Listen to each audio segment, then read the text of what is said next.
Okay, guys, I'm gonna be honest here. It's 1:30, 1:32. This is actually our second shooting of our failure video. So 1:30 a.m. to be more.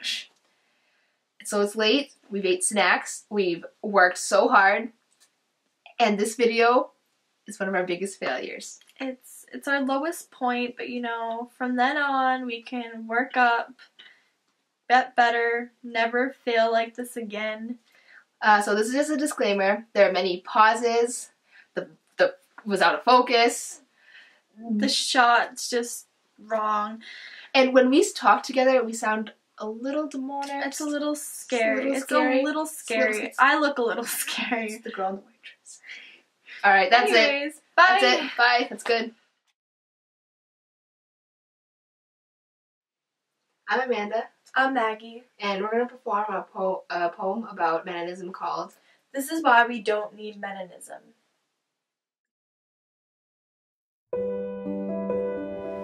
Recently, hashtag Meninism has become a popular trend on Twitter and other social media. Meninism is a movement of anti-feminists who are seeking equal rights for men. So, here are 7 tweets which show what Meninism really stands for. 1. Being friend-zoned for being too nice is like being turned down by a college for being a genius. Yes, because being exceptionally nice is the only qualification there is for being in a relationship that you obviously deserve. Because even the smallest shred of kindness amounts to all the hard work it takes to get into college. Because by being a decent human being, you definitely gain a free pass beyond the gates of friendship. Because people, they're there for your disposal when you decide to go out of your way to give them a compliment or be there when they need a shoulder to lean on. Because it's not like they know themselves better than you do, and it's not like they have a say in who they want to be with. 2. Chivalry isn't dead. Women's appreciation is. I don't think I should apologize for not wanting to kiss the ground you walk on. I don't think I owe you anything because you decided to be the knight in shining armor, swooping in to save the princess that didn't even need saving. 3. Every woman is a feminist until the first wing. Then it's all, you can't hit a girl. You say that like it doesn't already happen. Like you're hiding behind closed doors so that when she screams it becomes easier to ignore. You say that like it helps you look away from her black eyes and sunken face. You say that like the world hasn't always been a terrible place. Like there have never been fists that have shattered hearts.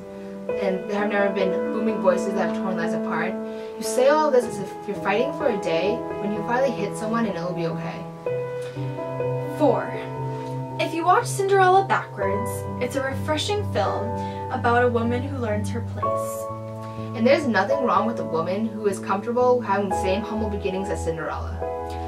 Likewise, there is no reason to bat an eye when a woman is more like Mulan or finds herself to be a Merida or anyone in between. What is a woman's place? What is a man's place? Since when did gender entitle anyone to anything or have a say in how a person should live their life? Sorting people into boxes that are strictly labeled male and female is gripping the key in your hand, and yet you're still shackled to these ideas of where you think people should belong.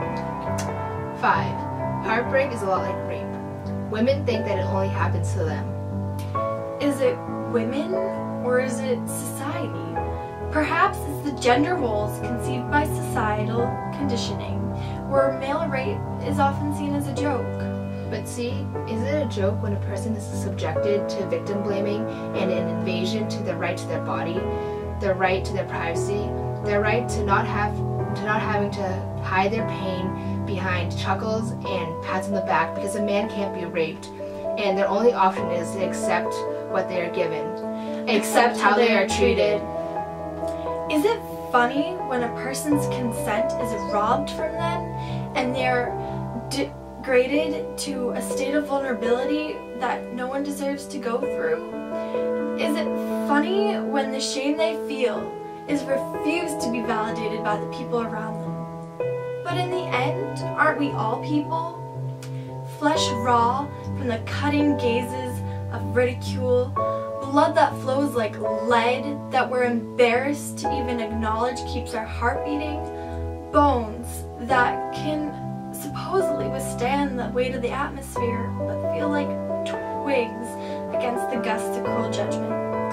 I can only hope for a day when people don't have to go through such a violation. A day when people don't think that they have the right to strip away the rights of others. 6. Where's men in history?